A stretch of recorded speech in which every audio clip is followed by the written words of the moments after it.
Bonjour à tous, bienvenue sur la chaîne Hello's Guidance pour votre guidance mensuelle sentimentale.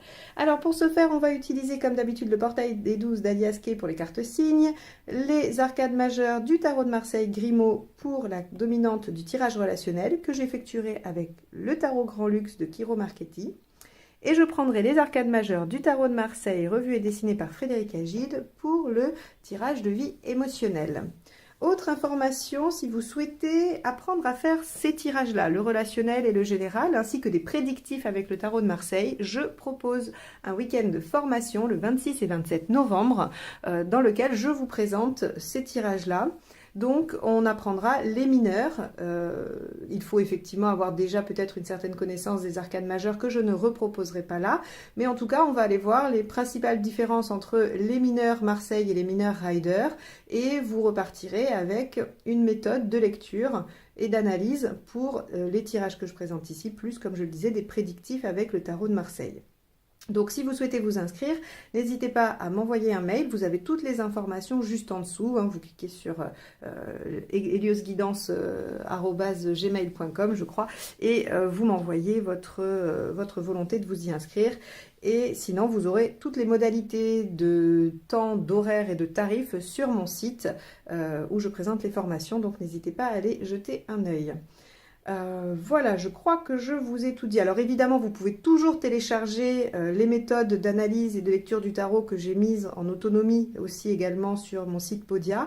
Donc là, évidemment, vous aurez à peu près les mêmes informations, sauf que vous n'aurez pas l'aspect pratique qu'il y aura avec moi en séminaire. Mais c'est tout aussi possible pour vous d'y avoir accès immédiatement. Et donc, les liens sont également dans la barre d'infos juste en dessous. Bon, et puis comme d'habitude, je finirai par remercier infiniment tous ceux qui sont abonnés à cette chaîne et tous ceux qui vont le faire tout de suite, juste pour me soutenir et me montrer que mes guidances vous sont utiles et que voilà, vous voulez soutenir mon travail. Donc merci infiniment à vous tous et je vous laisse avec votre tirage. Les cancers, allons-y pour le tirage relationnel. Allons voir ce que vous réserve la période d'octobre-novembre. Si vous avez quelqu'un dans votre vie, dans le cœur ou dans la tête. Allez.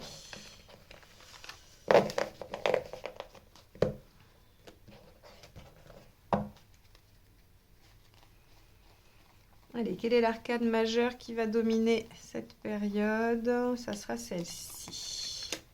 La force inversée. Ah, alors, vous êtes soumis à une situation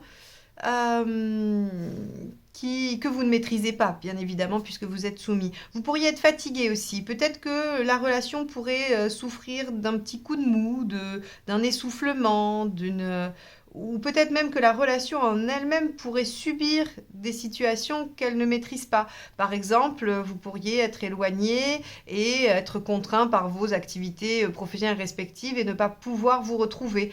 C'est pas forcément que vous, en tant que cancer, vous ne maîtrisez pas, mais il peut y avoir des contraintes extérieures qui font que vous n'êtes pas en totale maîtrise, que vous ne pouvez pas décider de tout dans cette relation. Alors, on va aller regarder tout de suite ce que ça signifie dans le tirage relationnel. Allez,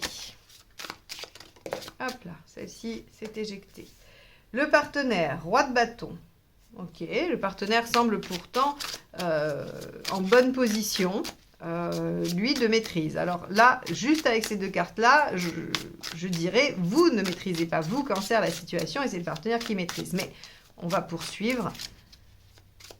On va poursuivre. Et vous ? 2 de bâton. Ok.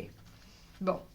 Alors, effectivement, juste avec ces deux cartes-là, j'aurais tendance à dire que vous n'avez pas trop de moyens d'action, si ce n'est que vous pouvez faire un choix. Alors, continuer ou arrêter, sur les plus basiques. Après, à l'intérieur de chaque situation, il peut y avoir plus de choix que ça. Mais là, on voit que vous êtes quand même soumis à quelque chose qui fait que vos moyens d'action sont assez limités. Et ils sont limités à deux aspects. Avec le 2 de bâton, pour vous, il n'y a que 2 voies possibles.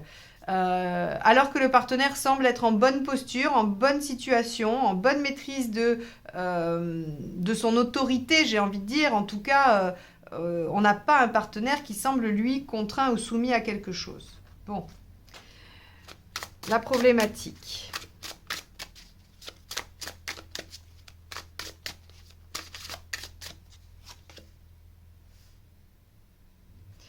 Ok, alors avec la reine de denier, la problématique ce serait d'assurer une sécurité, une constance à la relation.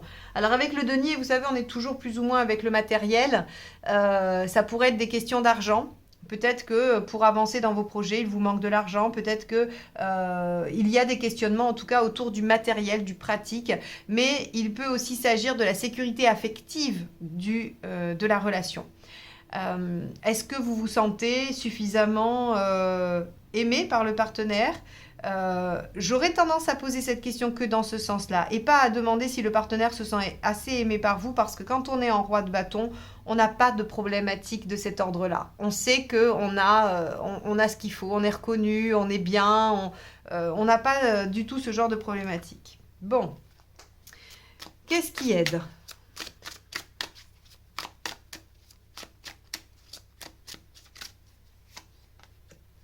3 d'épée, de mettre carte sur table. Le 3 d'épée, c'est vraiment, on est au cœur du problème, on dit les choses, on ne fait pas de déni, hein, on est vraiment avec le 3 d'épée, c'est être au cœur du problème. Hein. Bon, on va voir ce qui n'aide pas. Hop là, bah celle-ci qui s'échappe. D'accord. Donc, dans cette situation, il semblerait que vous ne soyez pas satisfait les cancers, ou en tout cas pas totalement. Alors, encore une fois, je nuance. Pour certains d'entre vous, ce sera juste sur un domaine de la relation, le reste ira très bien. Pour d'autres, ce sera la totalité. Puis, à l'intérieur de ces deux extrêmes, il y aura tout un panel de situations. Donc, il semblerait qu'une certaine chose dans cette relation ne vous satisfait pas et que vous vous trouviez face peut-être à une décision à prendre ou un choix, à une direction, hein, c'est-à-dire soit, alors ça peut être à l'extrême, soit j'arrête, soit je continue, ou alors à minima, ça peut être soit j'en parle, soit j'en parle pas, ou voilà. En tout cas, vous êtes face à vous-même, j'ai envie de dire, et à cette situation dans laquelle vous semblez souffrir du manque de maîtrise. On vous dit que ce qui va vous aider, c'est le 3 d'épée. Et donc, le 3 d'épée, c'est vraiment jouer carte sur table. C'est-à-dire que là, on arrête de faire comme si, on arrête de ne pas dire les choses. Voilà, on dit, voilà, telle est la situation. On la regarde droit dans les yeux, on ne se ment plus. Et on est lucide sur la situation. Et on peut l'être avec le partenaire. Encore une fois, si c'est juste une problématique avec le partenaire, eh bien, on va pouvoir dire, voilà, ça me pose problème, est-ce qu'on peut en parler? Voilà comment j'interprète les choses, voilà ce qui se passe pour moi. Et à voir si le partenaire en face est en capacité de réagir à ça ou pas. On voit avec la reine de denier, comme je l'ai dit, que ces problématiques, elles peuvent concerner soit une réelle sécurité matérielle financière, soit une sécurité affective, quelque chose que l'on sent contenant, que l'on sent sûr, hein, donc on a probablement besoin d'être rassuré sur certains points. Et ce qui ne va pas vous aider, c'est ce 10 de coupe. Alors ce 10 de coupe, quand il n'est pas aidant, qu'est-ce qu'il fait? Eh bien, en fait, il vous dit que ça ne sert à rien de rêver à un épanouissement tant que vous n'aurez pas réglé le fond du problème, quand vous n'aurez pas réglé la question. Vous ne pourrez pas atteindre le 10 de coupe sans avoir mis les pieds dans le plat, sans avoir vraiment réglé le problème. Il ne se réglera pas tout seul, il ne s'effacera pas au bout de quelques temps. Donc ici, le 10 de coupe vous dit, oui, alors rêver à l'épanouissement, au bonheur, ça peut peut-être être sympa, mais ça vous éloigne du 3 d'épée qui vous demande d'être lucide, réaliste et de dire les choses. Donc là, pour vous, les cancers, pas facile du tout. Hein. Si on regarde cette première partie de tirage, en gros, il y a une différence entre vous et le partenaire qui semble être en maîtrise et vous en soumission. Alors quand je dis soumission, encore une fois, apporter des nuances. Hein. En tout cas, vous n'avez pas trop de moyens d'agir, si ce n'est de faire un choix. Mais on vous conseille de traiter le problème à la source et de ne pas être dans des illusions. Alors, l'intention du partenaire, allons voir.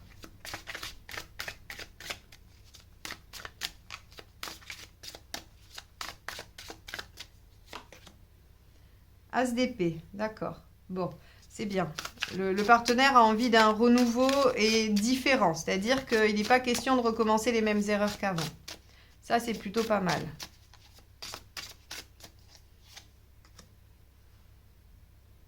Vous, 8 de denier, vous êtes prêt à faire des efforts. Ok, bon, si tant est que ce soit à vous de les faire. Hein. Je je pose juste la question. Je n'ai pas connaissance de vos situations respectives, mais on a l'impression d'un partenaire quand même en bonne posture. Hein.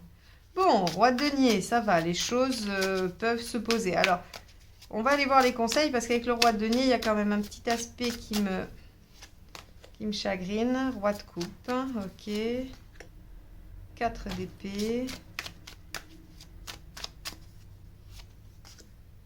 Et le pendu, oui.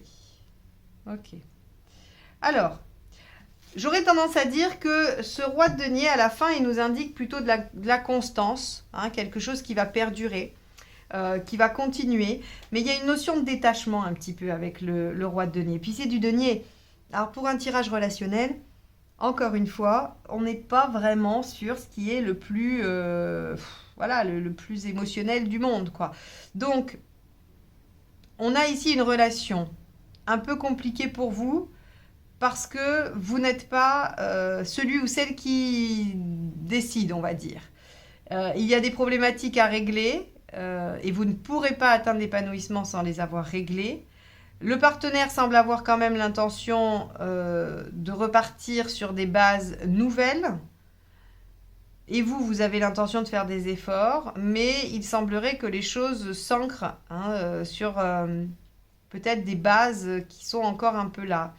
Le problème de l'As, c'est qu'il y a une impulsion, mais est-ce que l'impulsion est tenue? Ça, il faut voir. Et visiblement, on voit bien que sur cette fin de période, on n'en est qu'au démarrage. On n'a pas une résolution de la problématique. On a juste la bonne volonté du partenaire pour essayer de démarrer quelque chose de nouveau.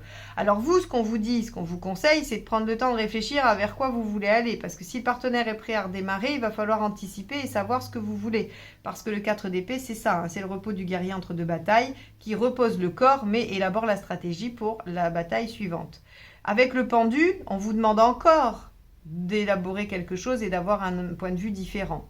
Donc, vous voyez qu'on va être vraiment sur vous, les cancers. Comment voulez-vous que les choses évoluent? Vers quoi vous voulez que ça aille? Parce que si vous laissez le partenaire maîtriser le renouveau, vous allez repartir dans quelque chose que lui souhaite ou elle souhaite, mais pas vous. Donc, essayez d'anticiper et de réfléchir à ce que vous souhaitez. Alors, c'est assez étonnant parce que j'ai des tirages qui sont très peu dans l'émotionnel. Je fais une petite parenthèse, hein, mais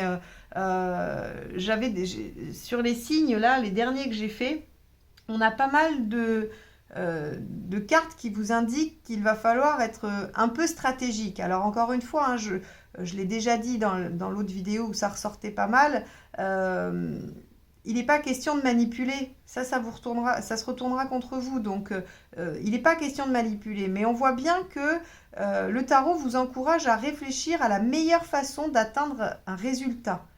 Il ramène à beaucoup de lucidité, comme si la période allait être très émotionnelle et qu'il fallait quand même faire un peu appel au mental.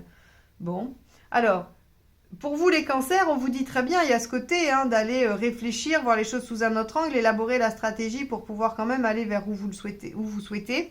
Mais avec ce roi de coupe, on vous dit aussi de profiter de la vie. On vous dit, il va falloir faire des choses qui vous font plaisir. Il ne faut pas être que sur les questionnements de cette relation.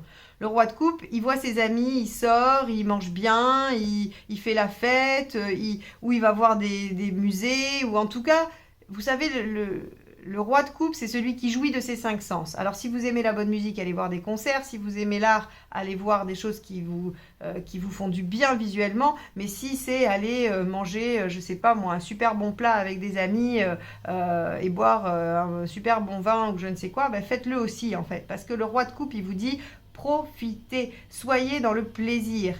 Ok, il faut élaborer une stratégie. Oui, cette relation, elle n'est pas simple. On a un partenaire très dominant ou en tout cas qui ne déroge pas facilement à ce qu'il a prévu et ce n'est pas là où vous voulez l'emmener. Donc, pour récupérer un tout petit peu de pouvoir et j'ai envie de dire pour rétablir l'équilibre dans la relation finalement, parce qu'il s'agit de ça, on vous dit il va falloir élaborer une stratégie. Mais surtout, surtout aussi ne pas vous oublier et vous faire plaisir.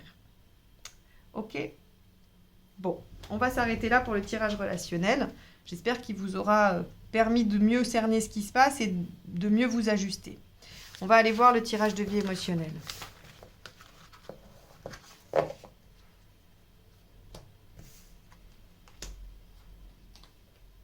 Alors, cancer.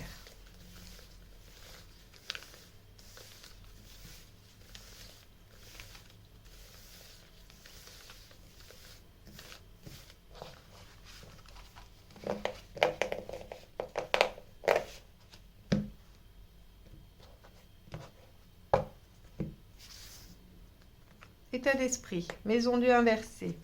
Ce que vous voulez. L'ermite, ben oui. Pourquoi ça marche pas? D'accord. Ce qu'il faut faire, ok. L'issue à court terme et à plus long terme. Très bien. Bon, c'est cohérent. C'est cohérent, c'est cohérent. C'est rigolo même. C'est rigolo. Pour moi à interpréter, après pour vous à vivre, je ne sais pas, mais...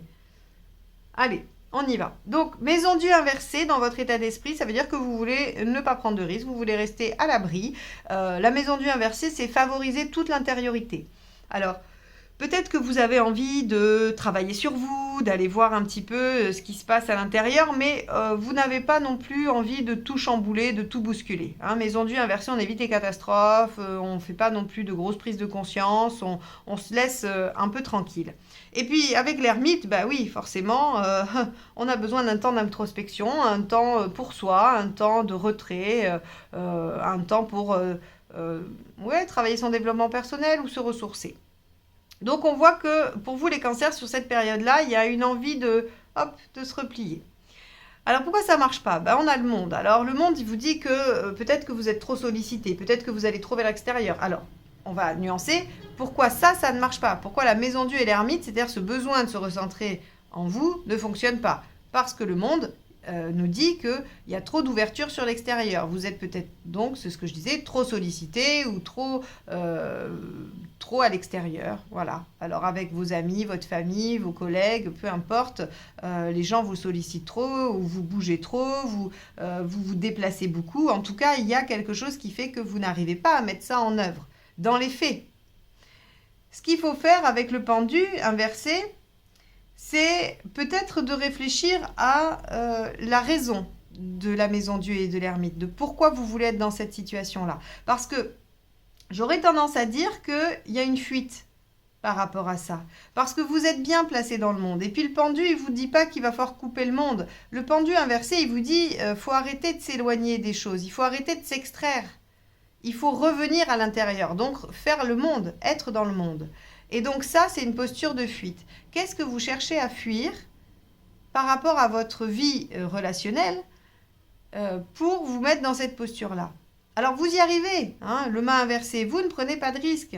Mais, il y a quand même toujours un petit syndrome de l'imposteur. Avec l'impératrice ici, on voit que la confiance ou la maîtrise de la situation est très, j'allais dire immature, pas immature au sens où vous êtes immature, c'est la maîtrise en elle-même qui est immature, on est au tout début, vous ne maîtrisez pas complètement la situation, voilà, pour mieux le dire. Donc ce tirage, ce qu'il nous dit, c'est que les cancers, vous semblez plutôt orientés vers un retour sur vous-même, sur un repli, alors que la vie vous pousserait à vous extérioriser, et là, c'est la vie qui a raison. C'est la vie qui semble avoir la bonne formule pour vous en ce moment. Le retrait semble être une fuite pour ne pas vous mettre en danger et pour que vous n'atteigniez pas finalement un résultat. Alors, vous allez me dire probablement en commentaire, bah si, pourtant j'ai très envie et tout ça. L'inconscient, parfois, pour nous protéger, peut mettre des choses en place malgré nous, contre nous, et vous pourriez prendre un besoin de vous replier sur vous comme un besoin de méditation et de travail personnel, alors que vous pourriez prendre un moment de fuite pour un moment de travail personnel et d'intériorisation. Donc, j'aurais tendance à vous dire, questionnez-vous, hein, puisque ce tirage peut aussi ne pas vous correspondre, mais questionnez-vous sur les raisons de cette envie et sur les conséquences aussi du fait que le monde vous amène à aller plutôt vers l'extérieur et donc il doit y avoir de la frustration ou en tout cas une discordance et elle ne doit pas être très confortable à vivre. Alors le pendu inversé vous demande de ne pas rester replié sur vous-même. Si à la limite vous aviez décidé de vous mettre à la méditation, faites-en 10 minutes par jour, mais pas 4 heures. Parce que ça ne vous convient pas. C'est pas ce qu'il vous faut aujourd'hui. Ce qu'il vous faut aujourd'hui, c'est peut-être vous mettre un petit peu dans le... alors en danger, toute proportion gardée, mais en tout cas, vous lancer un petit peu dans l'aventure pour gagner en confiance, pour gagner en maîtrise. Et non pas pour vous mettre à l'abri et vous extraire de toute situation qui pourrait vous poser question, vous mettre en difficulté ou risquer de fonctionner. On ne sait jamais. Voilà pour vous les cancers. J'espère que cette guidance vous aura permis de repérer ce qui se passe pour vous et de réajuster. En tout cas, c'est juste, on va dire, ces guidances sont juste là pour vous donner des pistes de réflexion hein, et rien d'autre. Donc, utilisez-les comme telles et si elles ne vous parlent pas, laissez-les. Il n'y a aucun souci là-dessus. Peut-être que celle du mois prochain vous parlera. En tout cas, je vous souhaite une bonne période automnale et je vous dis à très bientôt pour de nouvelles guidances. Bye bye.